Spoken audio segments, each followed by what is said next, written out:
तो सबसे पहले तो मैं अपने इन बहादुर साथी विधायकों को हृदय से बधाई देना चाहता हूं, दिल्ली की जनता और देश की जनता की ओर से, जिन्होंने साबित किया कि ये केजरीवाल के और आम आदमी पार्टी के सच्चे सिपाही हैं। देश के लिए, लोगों के लिए लड़ेंगे, दिल्ली की जनता के लिए काम करेंगे। भारतीय जनता पार्टी की किसी धमकी, किसी बंदरभुरकी, किसी जांच, किसी सीबीआई और ईडी से ये लोग डरने वाले नहीं हैं।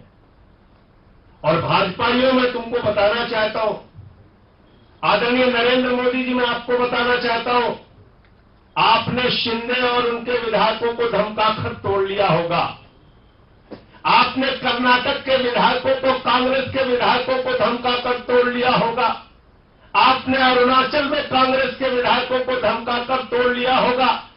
आपने उत्तराखंड में विधायकों को धमकाकर सरकार गिरा ली होगी। आपने मध्य प्रदेश में तोड़फोड़, खरीद फरोख्त, धमकी, जांच करके सरकारों को गिरा लिया होगा, तोड़ लिया होगा। एक बार बिहार में भी आपने डरा धमका के सरकार बना ली होगी। लेकिन ये दिल्ली है, देश की राजधानी है। यहां पर अरविंद केजरीवाल को जनता ने प्रचंड बहुमत से चुना है। एक बार 67, एक बार 62 और पहली बार 28, 3 बार सरकारें बनाई हैं। कभी भी हमारा विधायक टूटा नहीं। जैसे मनीष सिसोदिया ने आपके नापाक इरादों को खुलासा कर दिया, ऐसे ही हमारे ये 4 माननीय विधायकों ने आज आपकी असलियत, आपके नापाक इरादे और आपकी कोशिश जो आप करना चाह रहे थे, शिंदे प्रयोग जो सिसोदिया ने फेल कर दिया, ऑपरेशन लोटस जो ऑपरेशन बोगस बना दिया, यहां ये कोशिश मत करो। अरविंद केजरीवाल को शिक्षा पे, स्वास्थ्य पे, बिजली पे, पानी पे, बुजुर्गों की तीर्थ यात्रा पे, माताओं बहनों की पेंशन पे, माताओं बहनों की फ्री बस यात्रा पे और फ्री बिजली, फ्री पानी पे काम करने दो, काम करने दो। ये मुफ्त की रेवड़ी बोलकर आलोचना करने से भी काम नहीं चलेगा। ये अपनी ईडी और सीबीआई छोड़कर डराने और धमकाने से भी काम नहीं चलेगा। गरीबों के ऊपर टैक्स का बोझ लादते हो मोदी जी, बच्चों के दूध पर टैक्स लगाते हो और अपने मित्रों का 5 लाख करोड़ रुपए का टैक्स माफ करते हो, 10 लाख करोड़ रुपए का कर्जा माफ करते हो और यहां तक कि डीएचएफएल जो 42,000 करोड़ का घोटाला करती है, उससे 29 करोड़ रुपए आपकी पार्टी चंदा लेती है मोदी जी। तो आपकी असलियत पूरे देश के सामने आ चुकी है। कोई आपके प्रश्न आप पूछ सकते हैं। सबसे बड़ा सबूत यह है कि मुकुल राय टूट के गए, किसी मीडिया को नहीं बताया। शिंदे टूट के गए, किसी मीडिया को नहीं बताया।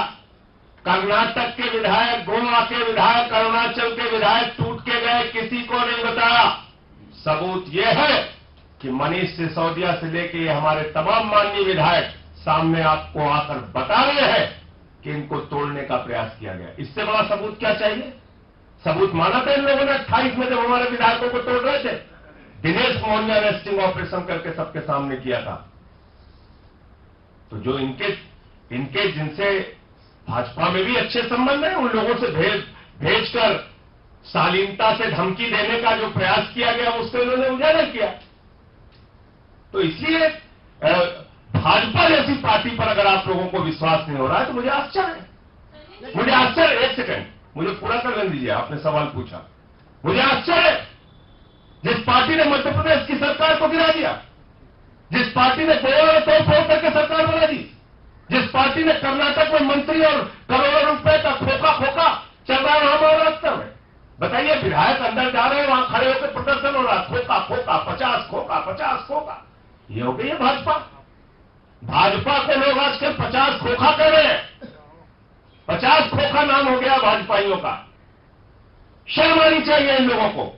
लोकतंत्र की हत्या कर रहे हैं, संविधान की मर्यादा को तार-तार कर रहे हैं। पूरा देश और पूरे देश की सरकारें इनके तोड़फोड़, इनके लोकतंत्र की हत्या की कहानी कह रहे हैं। और इसलिए ये सबूत अपने आप में पर्याप्त है कि ये विधायक और मनीष सिसोदिया जी सामने आके बता रहे हैं टूटने से पहले, क्योंकि इनका टूटने और झुकने और रुकने का इरादा नहीं। सर नाम बताइए ना सर, जो बीजेपी नेताओं ने संपर्क किया। आप इतनी जल्दबाजी में क्यों हैं? मैंने आपको बताया ना कि जब हम कह रहे थे कि 5-5 करोड़ में विधायक खरीदे जा रहे हैं, 28 जब हमारी सीटें थी, तब भी किसी ने विश्वास किया हो? किसी एक बीजेपी के नेता ने आपके आगे आके स्वीकार किया हो कि हां ऐसा हमने प्रयास किया? तब तो नौसिखिए थे बेचारे 2013 में। अब तो 8 साल सत्ता हो गई, इतना एक्सपीरियंस हो गया, पता चल गया ईडी सीबीआई दिल्ली पुलिस से कैसे मुकदमे लिखवाए जाते हैं।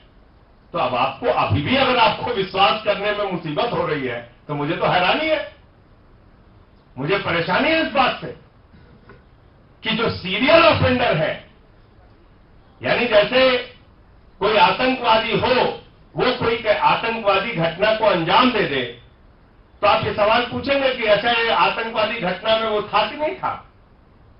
अरे भाई, ये सीरियल ऑफेंडर हैं। सरकारों को गिराने का, तोड़ने का इनका एक रिकॉर्ड है, इतिहास है, जो एक एक करके आपके सामने रख दिया। वही काम ये दिल्ली में कर रहे हैं। मनीष सिसोदिया जी अच्छी शिक्षा दे रहे हैं, ये कह रहे हैं नहीं हम तुम्हारे ऊपर सीबीआई छोड़ेंगे। शिक्षा और स्वास्थ्य के मॉडल को, केजरीवाल के मॉडल को बदनाम करेंगे। हाँ बताइए। आपको लगता नहीं है कि 4 विधायक संपर्क किया गया? आप भाजपा नेता का नाम बता देंगे तो आपका ये खुलासा है कि दावा ही मजबूत हो जाएगा। किसी ने बताया आपको पहले? जिनको टूटना होता है वो बताते नहीं। ये टूटने वाले लोग नहीं है, इसलिए सामने आके बता रहे हैं। और ये जरूरी नहीं है कि कोई आदमी अगर आपके मित्रवत में है, संबंध में है, उसका अगर इस्तेमाल बीजेपी कर रही है तो उसके नाम का खुलासा आपके सामने करें, ये जरूरी नहीं है। और राजनीति में आप रहते हैं, हर दल में आपके मित्र होते हैं, संबंध होते हैं, लेकिन उनको भेजकर डराना, धमकाना, तोड़ना, तो ये एक प्रयास है। संजय जी, आप नाम नहीं बता रहे। ये जो सारे जो लोग इन्होंने मेंशन किया, ये सारे बीजेपी के हैं, सारे फॉरवर्ड लेजिस्लेटर्स हैं या कार्यकारी लेजिस्लेटर भी हैं? हाँ नहीं एक एक करके बता दें। सोमनाथ जी ने बताया राष्ट्रीय स्तर के नेता, एक ने बताया पूर्व विधायक, एक ने बताया पूर्व सांसद, एक ने बताया पश्चिमी दिल्ली का नेता। पूरी प्रेस कॉन्फ्रेंस में तो आप बैठी थी, सब तो सुन रही थी। ABP Sonja, जोश, जज्बा, जुनून।